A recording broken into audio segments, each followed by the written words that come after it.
Mucho se teme el avance del crimen organizado en nuestro país. ¿Qué tan profundo está? ¿Cuántas raíces han sacado? ¿Cuánto está afectando no solo en términos de drogas, en términos de delincuencia? ¿Cuánto está afectando también a los jóvenes? Vamos a estar conversando de esto en profundidad a propósito del lanzamiento de un libro justamente que aborda esta materia. Estamos junto a Lucía Dammert, académica de la Universidad de la USACH, autora también de Anatomía del Poder Ilegal, libro que tengo acá en mis manos. Lucía, ¿cómo estás? Bienvenida. Muy buenas tardes. Hola, buenas tardes, Bárbara. Muchas gracias por tener el libro y además por leerlo. Bueno, este es un tema que nos preocupa y nos debería preocupar a todos, el crimen organizado. Todavía no sabemos muy bien a ciencia cierta cuándo llega, cómo llega, qué tan profundo y cuáles son los próximos pasos. Este libro, de hecho, incluye experiencia, mucho tiempo conversando con mucha gente y además viendo cómo avanza en los distintos países y a veces me imagino que con el temor de que se van replicando cosas de afuera acá en Chile.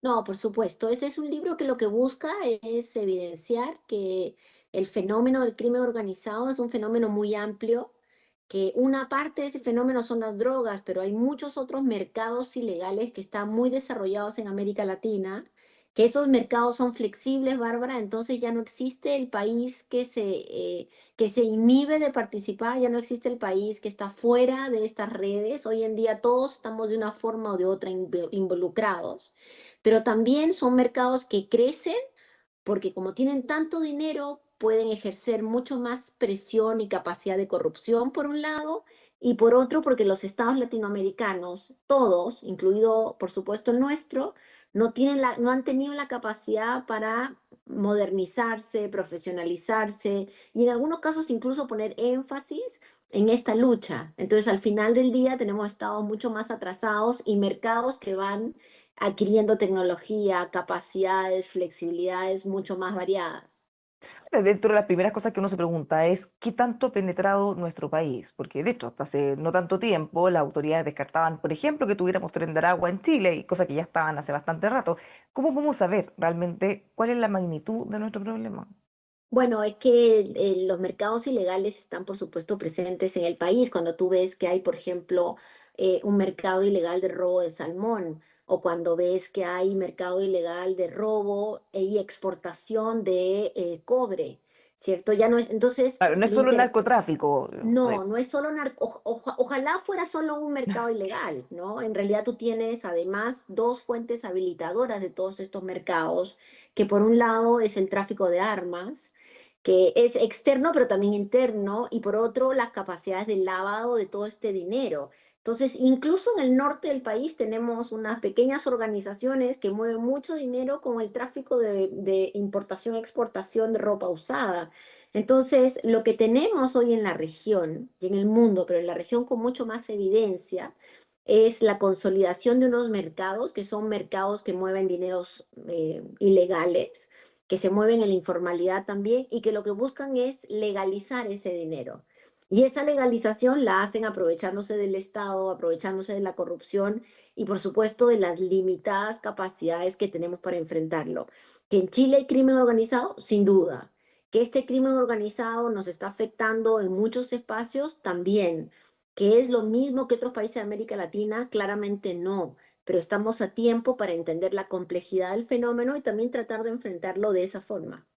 Parte de lo difícil es que, como dice, es muy variado el mercado, es muy variado, además tiene muchas etapas, hay cosas que nosotros no habíamos visto y que ahora nos sorprenden, secuestros, extorsiones, por ejemplo, cosas que son mucho más visibles y delitos mucho más violentos de los que estábamos acostumbrados. No, sin duda, y además que los mercados ilegales tienen en algunos casos vinculaciones con esos hechos de violencia, porque también a la hora de estar en ciertos territorios, ¿cierto? Usan la violencia para controlar a la población, para controlar el territorio, y ahí en el libro tenemos un capítulo sobre extorsión, y extorsión, fíjate que a veces no lo vemos como un fenómeno tan complejo, pero la verdad es que lo que afecta más a los latinoamericanos hoy es la extorsión, porque tú puedes vivir en una zona donde tal vez no hay narcotráfico, donde no hay pelea entre pandillas, pero al final del día te cobran por ir a la escuela, como es el caso de Perú que mostramos ahí, o tal vez usar tu taxi, como pasa en muchas ciudades latinoamericanas. Entonces ahí lo que tú tienes es un fenómeno muy compuesto que evidentemente requiere de una respuesta más rápida. Ahora, lo que nos ha pasado en Chile es que aumentó la violencia homicida en los últimos 2 años antes de volver a bajar, y eso nos generó una enorme ansiedad, pero también nos permitió ver que necesitamos complejizar la respuesta, ¿no? No es solamente una respuesta policial, judicial, sino es una respuesta también política. Esto es tan complejo que incluso uno puede interpretar o malinterpretar las cosas, porque cuando disminuyen los asesinatos, uno puede celebrarlo, así que bueno, esto está manteniendo bajo control, Mm. pero expertos dicen no, porque eventualmente puede ser que una banda ya le ganó a la otra y no tiene que ajustar cuentas, y que el territorio está totalmente tomado. Entonces, ¿cómo ir además viendo cuáles son los avances o eventuales retrocesos? Exactamente, y cuando tú hablas ya del mercado y no necesariamente de la banda, empiezas a darte cuenta que acá hay una industria, ¿cierto? Que es una industria que se mueve también, por ejemplo, el tráfico de migrantes, que ha movido casi 4 millones de venezolanos de un lado al otro de América Latina, es una industria gigante, pero que tiene, digamos, una necesidad de gente que se está moviendo, entonces no porque tú vayas a no sé, a controlar o a enfrentar ese grupo, se va a dejar de mover el mundo del tráfico de migrantes. Muy por el contrario. Entonces, tenemos dos cosas que son claras. Uno, cuando uno decomisa más droga, generalmente es porque hay más droga en el mercado y no porque está siendo más efectivo. Y dos, no necesariamente la disminución de los homicidios, como tú muy bien lo decías, significa que se acabó el mercado ilegal. Puede significar, y es lo que vemos en muchos países, que el mercado ilegal está controlando el territorio, que ya no hay peleas entre las estructuras criminales, pero que la actividad criminal, por ejemplo, el robo de cable o el contrabando de cigarrillos y su posterior venta y el lavado de ese dinero sigue ocurriendo. Y por eso es tan importante, Bárbara, el rol del Estado, el rol de la política para poder fiscalizar que cada vez más tengamos la capacidad de enfrentar esos dineros ilegales que entran a la economía y por supuesto impactan a todos. Bueno, de hecho, de las miles de dificultades, el hecho de que sea un negocio tan, pero tan lucrativo y que no tiene ley, en el fondo, ellos tienen la flexibilidad de adaptación, la mejor tecnología, o sea, nosotros vamos y ya vienen de vuelta 4 veces, no tienen que pasar por un congreso, no tienen que pedir autorizaciones, entonces, ¿cómo se aborda esto? ¿Cómo nos podemos anticipar, siendo que venimos mucho más atrás? Sí, mira, hay países que han logrado, digamos, enfrentar la presencia de mercados ilegales, principalmente con lo que antes se llamaba en Estados Unidos hace 30 años seguir la ruta del dinero, ¿cierto? Tú lo has escuchado en varias de las entrevistas, pero hoy día estos grupos criminales muchas veces usan criptomonedas, tienen mecanismos enormes y globales para mover su dinero. Hay varias cosas que sí se tienen que hacer. La primera es asegurarnos, Bárbara, que acá hay un control feroz al dinero negro que se mete en la política o que se mete en las instituciones estatales, ¿no? Los países latinoamericanos que están peor, no solamente en términos de homicidios, son aquellos países donde tú ya ves que el narcotráfico, los mercados en general, ya empezaron a invertir en la política para tener sus bancadas, para tener sus leyes, ¿cierto? Para jugar en el juego del gobierno. Eso es una cosa que es importante y por ende en muchos países latinoamericanos todavía no tenemos, por ejemplo, leyes que regulen el financiamiento de los partidos, el financiamiento de las elecciones. Y en segundo lugar, necesitamos ser profundamente duros en la lucha contra la corrupción. Todos los días aparece un nuevo caso y es como que nos hemos normalizado y tampoco nos termina de ofender tanto respecto, por ejemplo, a un tema de homicidio, pero en realidad la corrupción termina siendo un habilitador total a estos mecanismos. Y por supuesto, Bárbara, fortalecer las policías, aumentar las capacidades de inteligencia. En el caso chileno, yo creo que es fundamental fortalecer el rol de la unidad de análisis financiero y hacer, junto con el Servicio de Impuestos Internos, estrategias mucho más inteligentes para enfrentar al mercado como un mercado, ya no como una estructura criminal que solamente está en solo algunos territorios, sino como un mercado que se mueve con unas lógicas de incentivo muy claras. El episodio en que se libera a un delincuente con una decisión de una jueza nos hace pensar muchas cosas, porque eventualmente pudo haber sido un error, pero era muy sospechoso para ser error. Entonces alguien podría decir, bueno, compraron a los jueces, compran a los gendarmes, pero eventualmente puede que ni siquiera sea eso, puede haber una extorsión. O sea, evidentemente si ellos utilizan esa herramienta, le muestran una foto de los hijos, la amenazan, o sea, pueden lograr un objetivo sin ni siquiera gastar un peso. ¿Cómo se puede combatir eso? Mira, lo primero que tenemos que saber en ese caso es exactamente qué ocurrió. ¿cierto? Porque cuando ya te queda la duda, uno empieza a dudar del sistema de justicia en su totalidad. Evidentemente, en algunos países se da a niveles de extorsión, pero ya extorsionar jueces son palabras mayores, ¿cierto? Porque eso demostraría que la capacidad del Estado es casi nula. Pero por otro lado, en general en estas áreas casi no hay coincidencias, ¿no? Que justo suceda que todo está tan mal, también debería haber generado una respuesta muy profunda de cambios en los procedimientos. Entonces, ¿qué es lo que pasa? Necesitamos respuestas rápidas, que la ciudadanía vea este caso que tú bien mencionas y se dé cuenta al día siguiente que algo se hizo. Porque si no, la sensación que hay, y ese es como el otro lado de esta moneda, la sensación que hay para la ciudadanía es que todo vale, que al final la cultura de la ilegalidad es tal vez la forma de avanzar y conseguir dinero para sobrevivir. Entonces, lo que uno también tiene que tener ahí, y por lo menos en este caso han sido pocos los avances que yo he visto, seguramente hay avances que se están haciendo, pero necesitamos ser mucho más rápidos en eso, tener respuestas y castigos, y cambiar los sistemas, porque pareciera que en este caso en particular el sistema era bastante poco efectivo y va más bien añejo. Todo esto en paralelo a un cambio cultural y estamos viendo cómo esta narcocultura se toma la juventud en muchos casos y han aparecido bandantes, les dicen cantantes urbanos, que uno las mira entre armas y narco y hacen gala de como si esto fuera algo como lo que la lleva. ¿Qué tan grave, qué tan complejo es eso? Porque si empiezan a convencer a los jóvenes de que es mucho más rentable, que es mucho más fácil y que además es súper como taquilla de moda, es más Claro. difícil, la verdad. No, por supuesto, y además no solamente es eso, es que o sea, si el único nivel de éxito en la sociedad y en la vida es el dinero, y el dinero es esquivo, bueno, yo logro dinero como puedo, ¿no? Y hoy día es mucho más fácil lograrlo en el mundo de la ilegalidad y la informalidad que en el mundo de la formalidad y la legalidad. Y eso también está llevando a que muchas personas deciden, por ejemplo, no estudiar, deciden tener carreras alternativas, porque abajo de esto, digamos, debajo de estos mercados ilegales también tienes los problemas típicos que hemos conversado tantas veces, Bárbara, de gente que ha dejado el colegio, que gente que no tiene niveles educativos para conseguir empleo, y que al final el mundo, ni qué decir de las personas que tienen consumo problemático de alcohol y drogas, ¿cierto? Que al final la ilegalidad se convierte en su forma de vida, pero encima de ese grupo tú tienes algo que es más compuesto, que son, digamos, las industrias. Y para esas industrias estos jóvenes son un grupo que, pues si los meten presos, vienen otros, que un grupo que va rotando.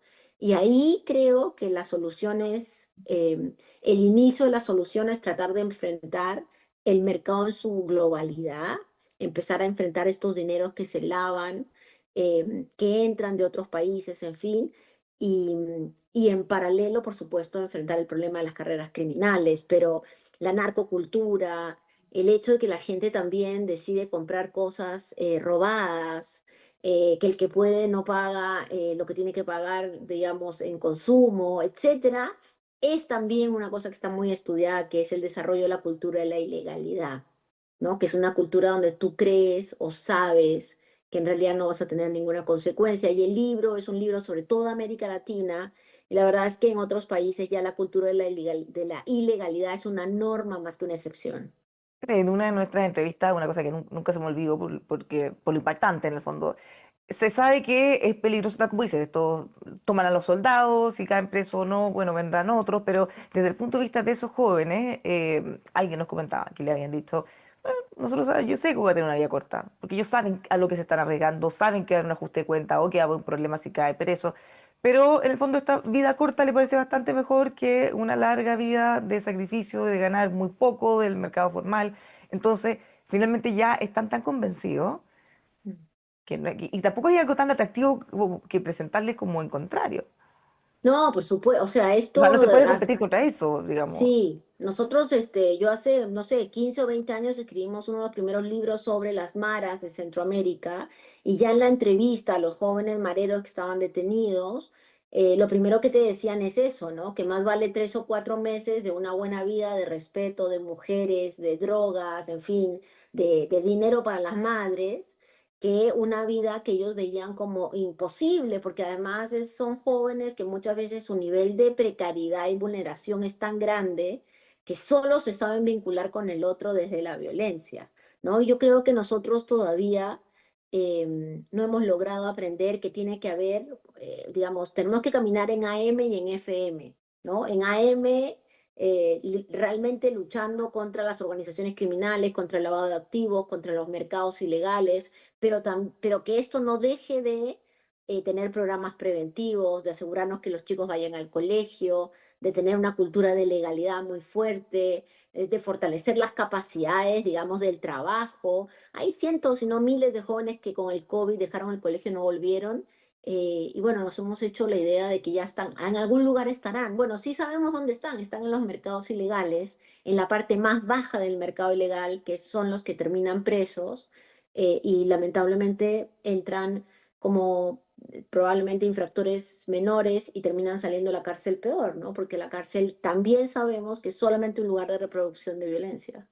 Lucía, en base a lo que has podido ver, nosotros no sé, queremos creer todavía que tenemos un desfase con los otros países como Colombia o no sé, México, que han tenido una lucha descarnada contra esto, pero en la línea de cómo empieza, cómo avanza y cómo sigue, cómo se va consolidando, dónde estamos nosotros? ¿Qué puede ser peor? ¿Qué puede venir? ¿O qué cosas tendríamos que estar atentos?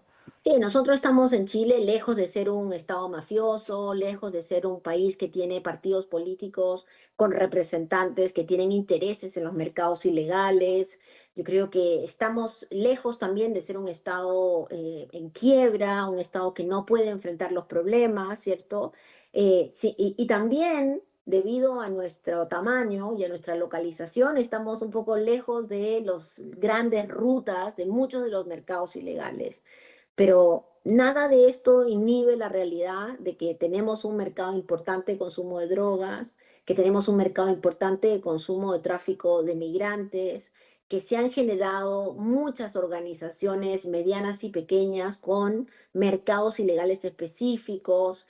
Y que hay además una vocación de un incentivo importante para la compra de estos productos, ¿cierto? Sea el que sea en términos de legalidad y por ende necesitamos tener respuestas mucho más proactivas, largas en el tiempo, sostenidas y también más sofisticadas. Porque lo que los mercados ilegales han mostrado es que cuando se ponen las cosas muy difíciles por algún país de América Latina, buscan otro país, ya sea para lavar el dinero, para pasar el oro ilegal, para usar los puertos, para pues amedrentar o corromper funcionarios de aduanas, de fronteras, policía, fuerzas armadas, en fin. Entonces, yo te diría, estamos por supuesto lejos de los estados críticos de América Latina, pero eso en ningún caso significa que nos podemos quedar tranquilos, muy por el contrario. Ahora, todo esto es como una aproximación, un spoiler de lo que pueden encontrar en el libro, dónde lo pueden encontrar, Anatomía del Poder Ilegal, Lucía. Sí, está en todas las librerías en Chile y además está en Planeta Libros, en la web y en Amazon y en Google Libros, así que es un libro no académico. Bárbara, es un libro para la lectura general porque uno de los problemas que tenemos es que hablamos del crimen organizado, de las organizaciones criminales y realmente muchas veces no sabemos de lo que estamos hablando y eso nos lleva a tener no solamente un diagnóstico equivocado, sino también formas de respuesta distintas. Y acá todos tenemos algo que hacer, todos tenemos una forma de participar en la lucha contra estas organizaciones y estos mercados ilegales, todos aquellos que a veces compramos online y que creemos que estamos comprándole a alguien que no necesariamente robó los celulares, son parte de un mercado ilegal más grande, entonces vale la pena, yo creo, leerlo, tiene casos de toda América Latina, por supuesto de Chile también y nos puede ayudar a tener una conversación más útil para el futuro y, bueno, sin duda para las elecciones, pero también para el futuro. Un tema que se va a tomar seguro en las discusiones. Muchísimas gracias, Lucía, por conversar con nosotros. Que tengan un muy buen día. Muchas gracias, Bárbara, que les vaya muy bien a todos. Muchas gracias. Los dejamos invitados a que sigan con nosotros aquí en emol.com.